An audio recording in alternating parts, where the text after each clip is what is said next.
السلام عليكم ورحمة الله وبركاته.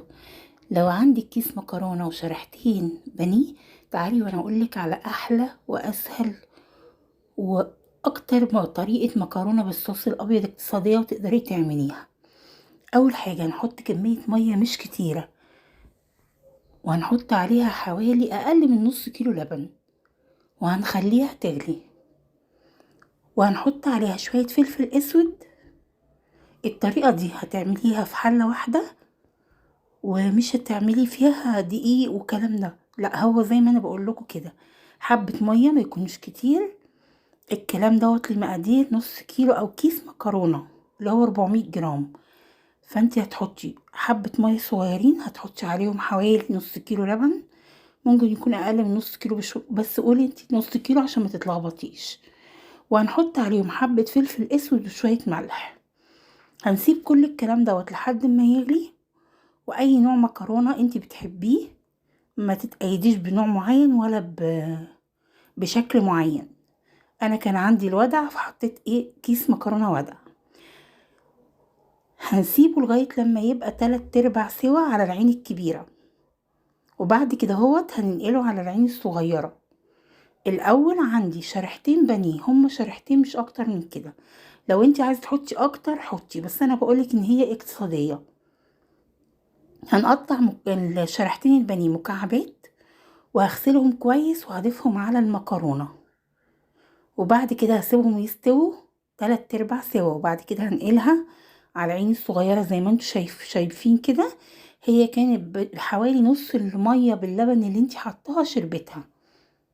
هكمل بقى سواها على العين الصغيرة لغاية لما الاقي المكرونة خلاص استوت، وبعد كده هبدأ احط بقية الاضافات اللي انا عايزاها عليها.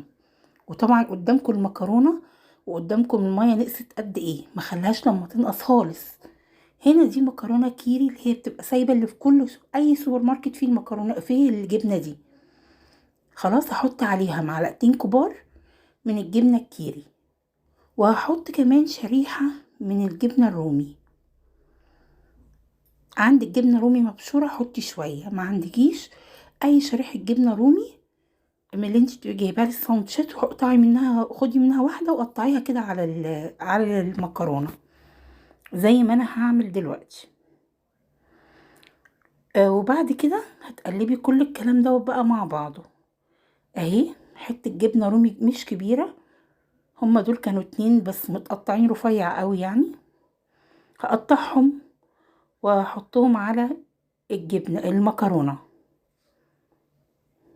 هما هيسيحوا. لو عندك مبشورة حطي شوية صغيرين كده على ايديكي.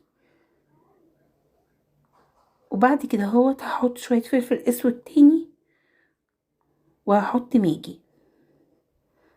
الماجي اختياري بس هو بيديها طعم. اهو قلبي الجبنة كويس كده كده. الجبنة الكيري هتسيح بسرعة، والجبنة الرومي ثواني وهتلاقيها هي كمان سيحت.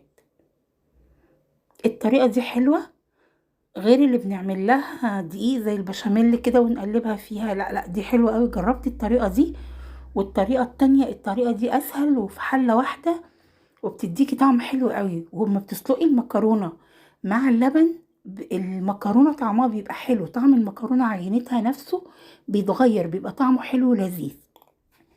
هنا ديت معلقة سمنة، لو سمنة بلدي طبعا يبقى احلى، لو ما عندكيش مش مشكلة اي معلقة سمنة. ما تحطي لهاش زيت، احنا كده كده بنعمل مكرونه بالزيت. انا بحب اعمل مكرونه عموما بالزيت، بس المكرونه دي اول حاجه بتتاكل في ساعتها، فبحط لها معلقه سمنه او زبده، مش هتفرق معلقه زبده حتى لو فرن، بس بلاش زيت. هنا انا خدت واحده ودقتها كده خلاص، هي داخله على سوا خلاص.